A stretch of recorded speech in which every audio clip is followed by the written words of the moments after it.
한국의 많은 분들이요 호주로 이민을 오고 싶어 하지만 선뜻 그러지를 못합니다. 거기에는 몇 가지 이유가 있는데요. 특히 직업에 관한 문제 때문에 그렇습니다. 한국에서 어떤 직종에 꽤 오랫동안 종사해서 일정 수준 이상의 실력과 경력이 있지만 그걸 호주에서 그대로 다 인정받기가 참 어렵기 때문입니다. 그래서 아예 처음부터 다시 학교를 다녀야 하는 그런 경우도 있습니다. 그러면 참 억울하죠. 만약에요 경력이 14년이 되는데 그래야 한다라고 하면 그건 참 억울한 일입니다. 자, 우리가 함께 살펴보고 있는 이 갈라디아서를 쓴 사도 바울이 그런 일을 당했습니다. 자, 오늘 본문은 이렇게 시작됩니다. 1절을 보면 14년 후에 내가 바나바와 함께 디도를 데리고 다시 예루살렘에 올라갔나니 이렇게 시작됩니다. 자, 여기서 14년은요 바울이 복음을 전하기 시작한 때로부터 14년을 말합니다. 자, 이렇게 긴 세월 동안 열심히 복음을 전하고 그리고 교회를 세우는데 여전히 바울은 유대주의자들로부터 가짜 사도라고 오해를 당했고 그래서 그가 전한 복음도 가짜 복음이라는 비난을 받았습니다. 자, 지난 14년 동안 바울을 통해서 복음을 듣고 구원을 받은 사람이 그렇게 많고 또 교회도 그렇게 많이 세워졌는데 여전히 이런 일을 겪어야 했으니 바울이 참 억울했을 겁니다. 이러면 참 속상합니다. 자, 그러다가요 이 음해와 비난을 불식시킬 좋은 기회가 왔습니다. 바울은요 바나바와 함께 디도를 데리고 다시 예루살렘 교회로 갑니다. 자, 거기로 간 이유에 대해 바울은 계속해서 이렇게 말합니다. 2절을 보면요 계시를 따라 올라가 내가 이방 가운데서 전파하는 복음을 그들에게 제시하되 유력한 자들에게 사사로이 한 것은 내가 다름질하는 것이나 다름질한 것이 헛되지 않게 하려 함이라 라고 말합니다. 내가 다름질하는 것이나 다름질한 것이 헛되지 않게 하려고 그랬다라고 말합니다. 즉 무슨 얘기예요? 지금 내가 이방인들에게 하고 있고 또 이제껏 해온 복음 전파 사역이 결코 헛되지 않게 하려고 그랬다라는 겁니다. 이를 위해 그 복음을 예루살렘 교회에 제시하고 또 그것에 유력한 자들 곧 사도들에게 사사로이 따로 전했다, 제시했다라고 말합니다.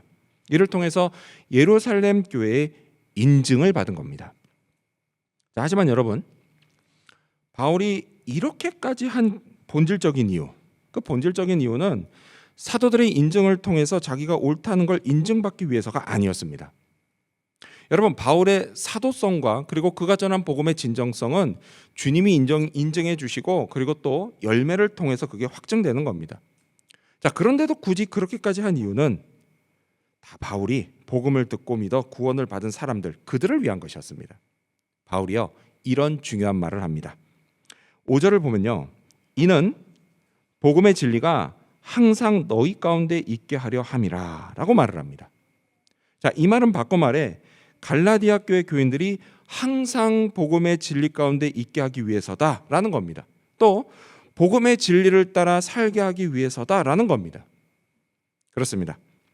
복음을 듣고 믿어 구원을 받은 2000년 전 갈라디아 교회 교인들이나 또 오늘 이곳에 저와 여러분이나 모두 복음의 진리 가운데 있고 복음을 따라 사는 그런 사람들입니다. 여러분 이 사실을 믿으시기 바랍니다.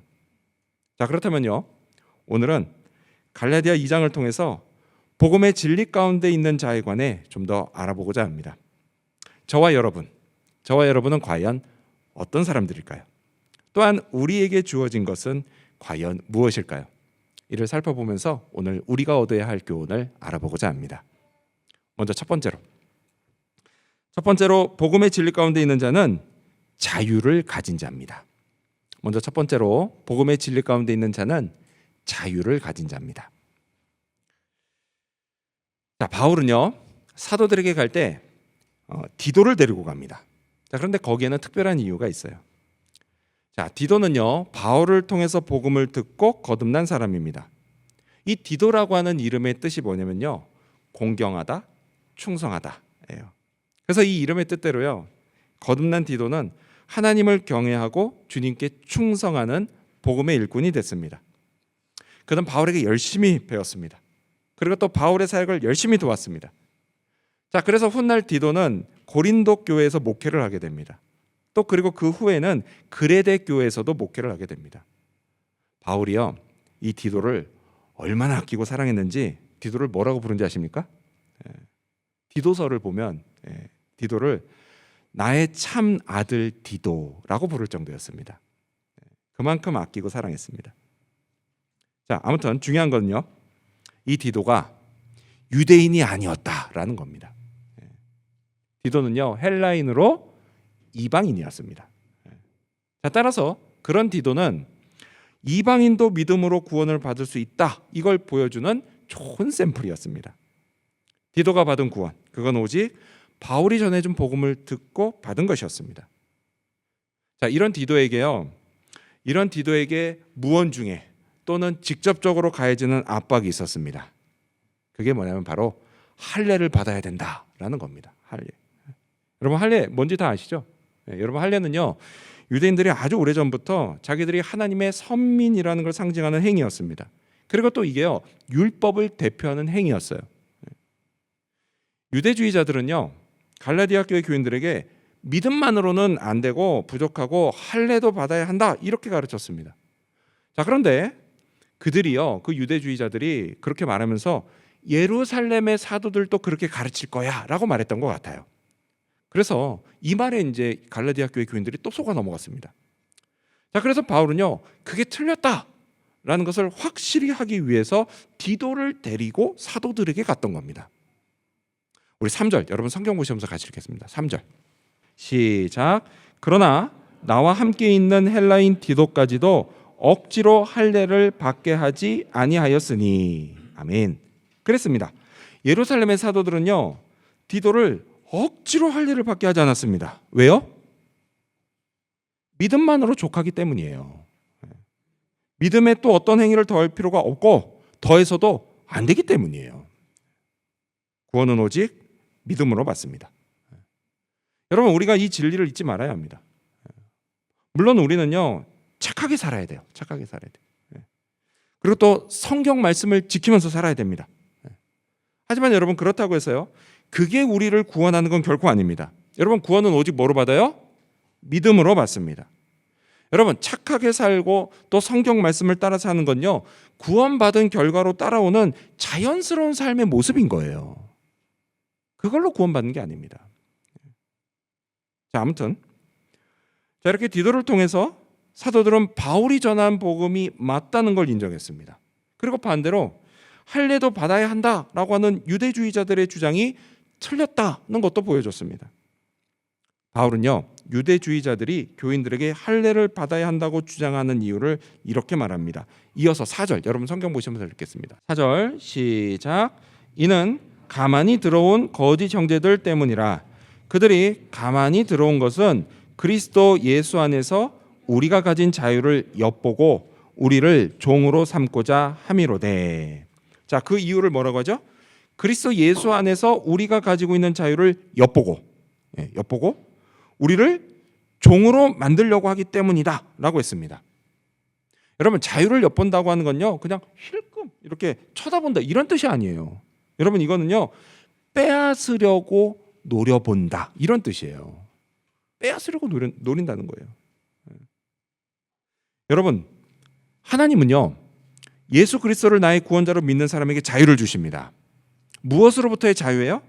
바로 죄로부터의 자유예요. 여러분, 성경은요, 인간이 죄 때문에 죽는다라고 선언합니다. 죄가 하나님과 우리 인간 사이를 끊어놨기 때문이에요. 자, 이 때문에요, 저하고 여러분도 죽을 수밖에 없는 존재들입니다. 아멘. 네, 우리 죽을 수밖에 없어요. 또 죽어서는 어떻게 돼요? 내가 지은 죄 때문에 심판을 받고 영원한 형벌, 곧 지옥에 떨어질 수밖에 없는 존재들이에요. 그런데요, 죄 때문에 겪는 어려움은요, 죽은 후에만 겪는 게 아닙니다. 여러분, 죽기 전에도요, 많은 걸 겪어요. 내 마음속에 있는 죄성이요, 나를 늘 힘들게 합니다. 내 악한 마음이 그냥 불쑥 튀어나와서 또 죄를 짓게 됩니다. 그럼 어떻게 돼요? 심판받을 거리가 또 하나 늘어나는 거예요. 여러분, 우리는요, 진짜 죽을 때까지 하루도 빠짐없이 죄를 짓습니다. 그러다 보니까요, 죽을 때까지 나 자신과의 사이는 물론이고요, 나와 남들과의 사이에서도 그냥 죽을 때까지 나쁜 일들이 생기고 고통스러운 일들이 많습니다. 여러분, 이게요 다 우리 마음속에 있는 죄성에서 비롯되는 거예요. 이 죄성의 발목이 잡혀 늘 죄에게 종노릇하면서 살고 있습니다. 자, 그런데요, 이 죄 문제를 예수님이 십자가에서 다 해결해 주셨습니다. 아멘. 우리의 죄값을 대신 다 치러 주셨어요. 여러분, 이게 복음입니다. 이게 복음이에요. 그래서 이 복음을 믿고 예수님을 마음에 영접한 사람은 죄 문제가 해결됩니다. 장차 죽은 후에 하나님께 심판을 받을 일이 없어요. 그러니까 어떻게 돼요? 더 이상 하나님을 두려워하지 않아도 되는 겁니다. 하나님이 주시는 좋은 것들을 받으면서 그래서 마음의 평안을 누릴 수가 있는 겁니다. 바로 그 사람이 복음의 진리 가운데 살고 있는 저와 여러분인 것입니다. 아멘. 아멘. 요한복음을 보면요, 예수님이 이런 말씀을 하십니다. 우리 스크린 보시면서 같이 읽어볼까요? 읽습니다. 시작. 진리를 알지니 진리가 너희를 자유롭게 하리라. 아멘. 자, 그리고 이어서 또 이런 말씀도 하십니다. 우리 36절도 읽어볼까요? 시작. 그러므로 아들이 너희를 자유롭게 하면 너희가 참으로 자유로우리라. 아멘. 그렇습니다, 여러분. 예수님은요, 우리를 죄에서 자유롭게 하시는 진리이십니다. 예수님이 복음이세요. 여러분, 이 사실을 믿으시기 바랍니다. 자, 갈라디아 교회 교인들이 이 복음을 듣고 예수님을 믿었습니다. 이를 통해 죄에서 자유로워졌습니다. 하지만요, 유대주의자들이 몰래 들어와서 교묘한 말로 교인들을 속였습니다. 그리고 그 자유를 빼앗으려고 했습니다. 할례도 받고 율법도 지켜야 한다, 이렇게 속였어요. 그래서 교인들을 율법의 종으로 만들려고 했습니다. 하지만 여러분, 율법은 결코 구원의 능력이 없습니다. 사람을 죄에서 구원하지 못해요. 여러분, 율법은요, 단지 뭐가 죄인지를 깨닫게 해줄 뿐이에요. 성경은 율법의 역할을 이렇게 말씀합니다. 성경 로마서 3장 20절을 보면요, 그러므로 율법의 행위로 그의 앞에 하나님 앞에 의롭다 하심을 얻을 육체가 없나니 율법으로는 죄를 깨달음이라. 아멘. 그렇죠? 여러분, 율법은 죄를 깨닫게 해줄 뿐이지 그걸 지켜서 구원을 받을 수 있는 사람은 아무도 없습니다. 할례를 포함한 그 어떤 율법의 행위로도 결코 구원을 받을 수가 없습니다. 그런데도 율법을 지켜야 한다라고 말하면 그건 뭐예요? 죄에게 다시 종이 되겠다라고 하는 말하고 똑같은 겁니다. 생각해 보세요, 여러분. 율법을 어떻게 다 지킵니까?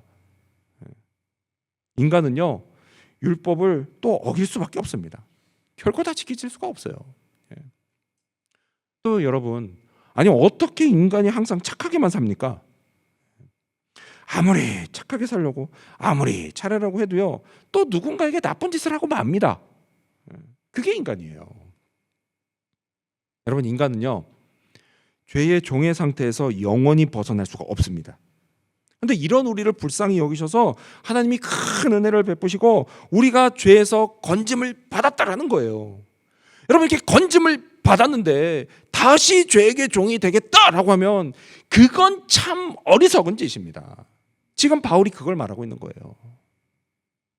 여러분, 복음의 진리 가운데 사는 자는 자유를 가진 자입니다. 예수님을 구원자로 믿고 마음에 영접한 저와 여러분이 바로 그 사람이에요. 여러분, 이 사실을 늘 기억하시기를 바랍니다. 그리고 다시는 죄의 종이 되는 길로 돌아가지 마시기를 바랍니다. 우리가 받은 구원, 그 구원은 오직 예수님을 믿는 믿음에서 비롯됐습니다. 오직 믿음만 보시고 구원을 베푸신 하나님의 은혜에서 비롯됐습니다. 따라서 여러분, 살다가 또 죄를 짓고 넘어질 때 그때마다 다시 예수님을 의지하십시오. 여러분, 구원의 은혜는 결코 취소되지 않습니다. 회개하고 다시 일어서면 됩니다. 주님이 기뻐하시는 삶을 다시 회복하면 됩니다. 하나님이요, 그런 우리를 또 도와주십니다. 우리는 결코 죄의 종이 아닙니다. 자유를 얻은 자들입니다. 이 사실을 늘 기억하시기를 바랍니다. 이를 통해 믿음이 흔들리지 않는 복음의 진리를 가진 사람으로 자유를 누리며 살아가는 저와 여러분이 되시기를 축원합니다. 복음의 진리 가운데 있는 자, 어떤 사람일까요? 두 번째로 그 사람은 하나님 앞에 유력한 자입니다. 두 번째로 복음의 진리 가운데 있는 자는 하나님 앞에 유력한 자입니다. 자, 오늘 본문을 보면요, 유력한 자들이라는 말이 3번 나옵니다. 바울이요, 이 유력한 자들이라는 말을 의도적으로 썼습니다. 그 이유가 뭐냐?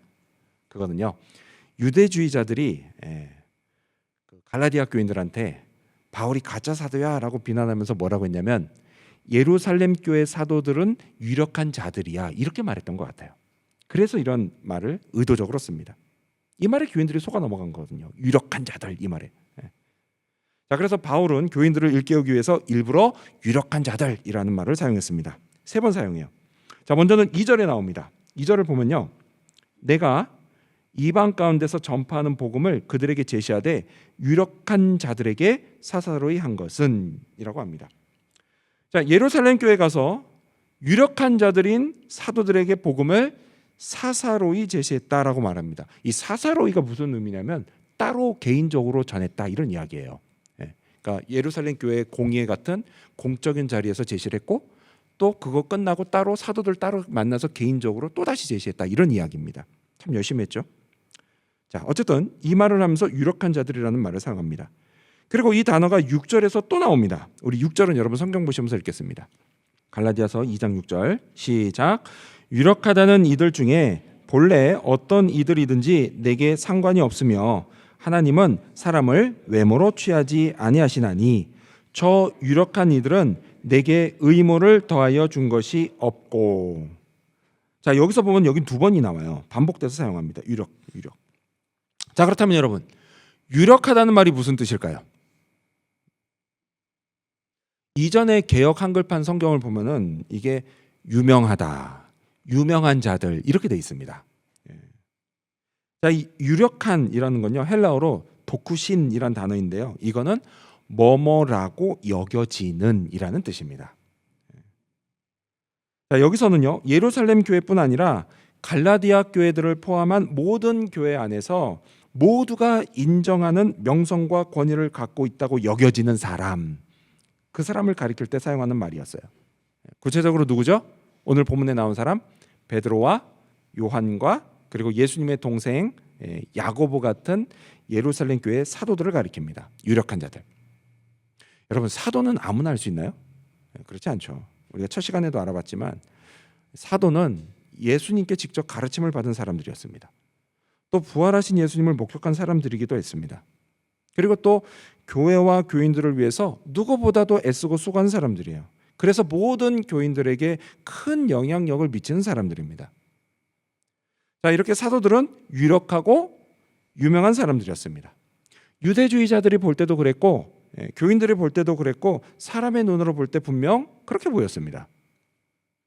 근데 여러분, 이렇게 사람들에게 영향력을 미치고요, 그래서 유력하고 유명한 자가 교회에만 있는 것은 아닙니다.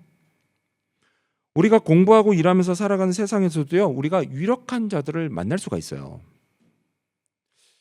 대체로 어떤 사람이 유력한 사람이죠? 우리가 학생일 때는 공부를 잘하는 학생이 그런 사람입니다.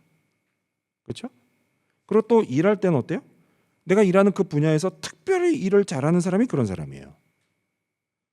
또는 어른이 되면요, 돈이 아주 많거나 좋은 직업과 지위를 가지고 있는 사람이 그런 사람입니다. 또요, 집안 배경이 좋은 사람이 그런 사람이에요. 또 뭐 TV나 영화에 나오는 연예인들도 그렇고요, 요즘은 유명 유튜버도 그런 사람입니다. 유력하고 유명한 사람이에요.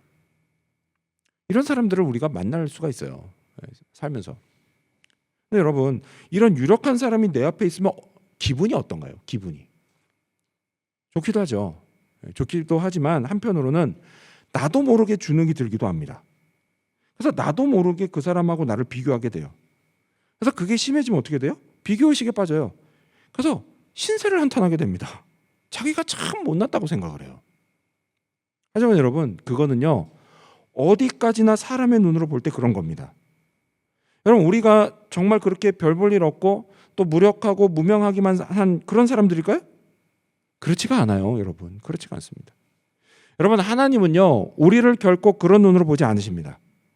하나님 앞에 우리가 유력한 자인지 아닌지를 결정하는 기준, 여러분 그 기준은요, 결코 세상이 그리고 또 사람들이 평가하는 기준하고 같지가 않아요. 자, 다시 오늘 본문으로 돌아와서요. 바울이 사도들을 볼 때도 그랬습니다. 유대주의자들이 그리고 갈라디아 교회 교인들을 즉 사람의 눈으로 볼 때 사도들은 참 대단한 사람들이었습니다. 유력하고 유명한 사람들이었어요. 왜요? 사도니까요. 사도니까요.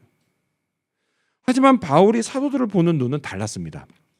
그들을 존중하긴 합니다. 존중하긴 했지만 그 이유가 단지 그들이 교회의 최고 지도자인 사도의 직분을 가지고 있고 그래서 사람들에게 영향력을 미치는 유력하고 유명한 자들이기 때문이 아니었다라는 거예요. 6절 말씀을 다시 읽어볼까요? 여러분 성경 보시면서 2장 6절 시작. 유력하다는 이들 중에 본래 어떤 이들이든지 내게 상관이 없으며 하나님은 사람을 외모로 취하지 아니하시나니 저 유력한 이들은 내게 의무를 더하여 준 것이 없고. 자, 여러분 지금 읽은 이 6절에서요 바울이 매우 중요한 이야기를 합니다. 바울은요 하나님이 사람을 외모로 취하시지 않으시는데 자기도 그런다고 말합니다. 그런데 여러분 여기서 외모는요 단지 생긴 걸 의미하는 게 아니에요. 여기서 외모는 그 사람이 가지고 있는 직분과 지위 또는 직업과 재산 또는 지식과 능력 같은 것처럼 그 사람을 사람들 사이에 유력한 사람으로 만드는 그런 것들을 의미합니다. 즉 뭐예요? 사람들 눈에 좋아 보이는 그걸 말하는 거예요. 바울은요 그런 것 때문에 사도들을 존중한 게 아니었습니다. 그렇습니다, 여러분. 여러분 하나님은요 사람을 외모로 취하지 않으십니다. 그런 걸로 우리를 평가하지 않으세요. 하나님은요 뭘 보시냐? 우리의 중심을 보십니다. 곧 마음을 보세요. 우리가 마음 안에 복음의 진리를 품고 있는지, 우리가 복음의 진리 가운데 살려고 하고 있는지 그거를 보십니다. 그리고 그 사람을 사용하시고요 하나님 앞에 유력한 자가 되게 하십니다. 결코 누군가를 외모로 판단하지 않으시고 외모로 그 사람을 사용하지도 않으십니다. 자, 한국 전라북도 김제 금산교회가 있는데요 1905년 미국인 테스트 선교사님이 세운 교회입니다. 자, 선교사님이요 이곳으로 와서 열심히 복음을 전했습니다. 그래서 동네 큰 부자인 조덕삼이라는 사람과 그리고 그 집 머슴인 이자익이라는 사람, 이 둘이 예수님을 믿고 그 교회 교인이 됐습니다. 자, 그러다 세월이 흘러요. 세월이 흘러서 이 교회에서 장로를 선출하게 됐는데 사람들은 당연히 주인인 조덕삼이 될 줄 알았습니다. 하지만 뚜껑을 딱 열었더니 머슴인 이자익이 된 거예요. 여러분 이렇게 하나님은요 사람을 외모로 취하지 않으십니다. 오직 뭐만 보세요? 중심만 보세요. 중심만. 근데 문제가 탁 생깁니다. 여러분도 충분히 예상할 만한 문제. 어떤 문제가 생겼을까요? 여러분 이것 때문에 담임 목사인 테스트 선교사님의 입장이 참 난처해지셨습니다. 왜죠? 아 이거 혹시 주인인 조덕삼이 단단히 삐져서 교회 안 오겠다고 하면 어떡하나, 이런 걱정이 딱 드는 거예요. 속된 말로 창피하잖아요. 내가 그래도 주인인데, 그리고 나이도 내가 훨씬 더 많은데. 그런데 그때요 조덕삼이 자리에서 일어나서 이렇게 말했다고 합니다. 여러분 저희 집에서 일하고 있는 이자익은요 저보다 신앙이 훨씬 더 뜨거운 사람입니다. 저는요 하나님의 뜻을 겸허히 받아들입니다. 그래서 이자익 장로를 잘 섬기고 교회를 더 잘 섬기겠습니다. 이렇게 말을 했어요. 여러분 이처럼 주인인 조덕삼도요 하나님처럼 사람의 중심을 보는 사람이었던 겁니다. 여러분 이런 교인들을 하나님이 어찌 축복하지 않으시겠습니까? 우리도 마찬가지예요. 우리도 먼저 마음에 복음의 진리를 품어야 합니다. 또 그 진리를 따라 살아야 합니다. 여러분 하나님이 약속하셨어요. 사무엘상 16장 7절을 보면요 하나님이 말씀하십니다. 내가 보는 것은 사람과 같지 아니하니 사람은 외모를 보거니와 여호와는 중심을 보느니라 하시더라. 아멘. 그렇습니다. 우리의 중심 곧 마음을 보십니다. 그리고 하나님 앞에 우리를 유력한 자가 되게 하십니다. 이 사실을 믿으시기 바랍니다. 따라서 여러분, 이걸 확신한다면 이제 누구 앞에서 기죽지 말기 바랍니다. 주눅 들지도 말기를 바랍니다. 하나님이 여러분을 인정해 주실 뿐만 아니라 든든한 후원자가 되어서 여러분에게 능력을 주십니다. 은혜를 베푸시고 도와주십니다. 여러분, 우리가 즐겨 부르는 찬양의 가사처럼요, 하나님이 은혜를 베푸셔서 내 앞을 가로막은 바다를 갈라지게 하시든지 아니면 그 바다 위를 걸을 수 있게 도와주십니다. 어떤 어려움 속에서도 가야 할 길을 계속 가게 하십니다. 하나님의 도구로 계속 쓰임받게 하십니다. 이 사실을 믿으시기 바랍니다. 복음의 진리를 품고 사는 저와 여러분은 하나님 앞에 언제나 유력한 자들입니다. 이 사실을 꼭 기억하시기 바랍니다. 이를 통해 세상 앞에 언제나 당당히 서는 저와 여러분이 되시기를 축원합니다. 복음의 진리 가운데 있는 자, 그런 우리 어떤 존재일까요? 마지막 세 번째로, 우리는 하나님이 힘을 주시는 자입니다. 마지막 세 번째로, 복음의 진리 가운데 있는 자는 하나님이 힘을 주시는 자입니다. 자, 사도들은요, 하나님이 바울은 이방인을 위한 사도로, 그리고 베드로는 유대인을 위한 사도로 부르셨다라는 걸 확증합니다. 자, 이에 대해 바울은 갈라디아 교인들에게 이런 말을 합니다. 8절, 여러분 성경 보시면서 읽겠습니다. 8절 시작. 베드로에게 역사하사 그를 할례자의 사도로 삼으신 이가 또한 내게 역사하사 나를 이방인의 사도로 삼으셨느니라. 아멘. 베드로와 바울이 하나님의 역사하심으로 사도가 됐다는 말을 합니다. 자, 이거는요, 그들이 사도로서 하는 모든 사역이 하나님의 역사하심으로 되는 것이다, 이걸 의미합니다. 자, 그런데 여기서 역사하심, 이 단어를 좀 볼 필요가 있어요. 여러분, 역사하심은 헬라어로 에네르게사스인데요, 그 뜻이 뭐냐? 누구에게 힘을 주다, 이런 뜻이에요. 힘을 주다. 자, 그래서 여기서 나온 영어 단어가 뭐냐? 에너지입니다. 에너지. 여러분, 그렇죠? 이게 뭐 사람이든 기계든 에너지가 있어야 힘을 쓰고 일을 할 수가 있습니다. 자, 사도들은요, 그 힘을 어디서 받아요? 하나님께로부터 받았습니다. 하나님이 주셨어요. 그렇습니다, 여러분. 여러분, 사도들에게 힘을 주신 하나님은요, 또한 마찬가지로 오늘 우리에게도 힘을 주십니다. 내 마음에 품은 복음의 진리, 그걸 위해 살아가는 우리에게 하나님이요, 반드시 힘을 주십니다. 자, 다시 한번 말씀드리지만 예수님이 곧 복음입니다. 아멘.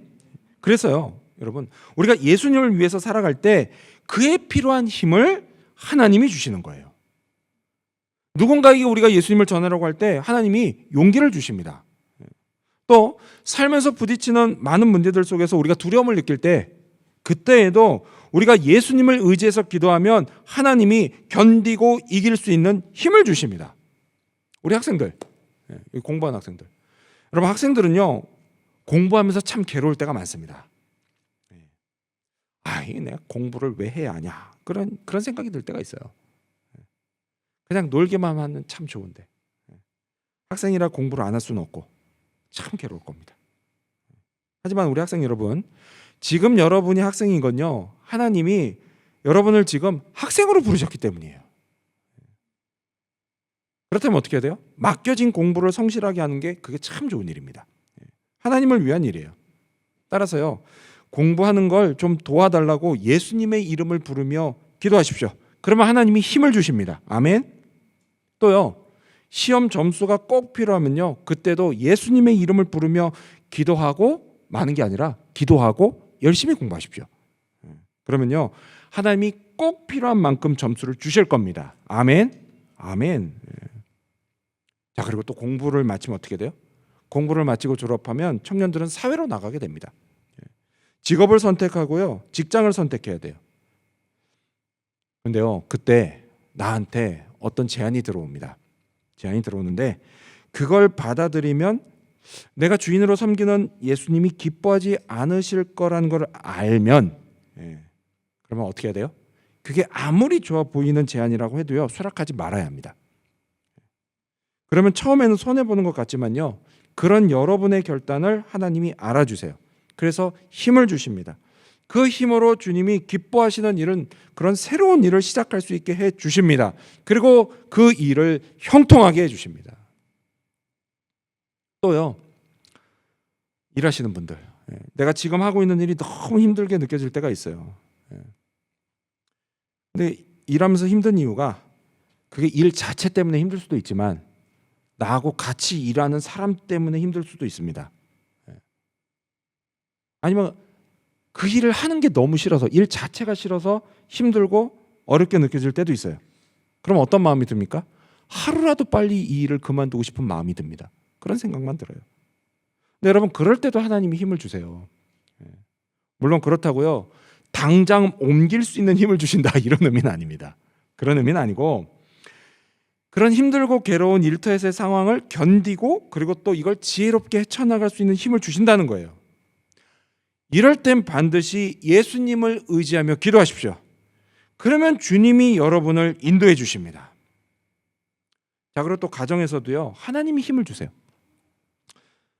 여러분, 우리가요, 우리 가정을 건강한 가정으로 만들어가는 게 우리를 죄에서 구원하신 예수님의 뜻입니다.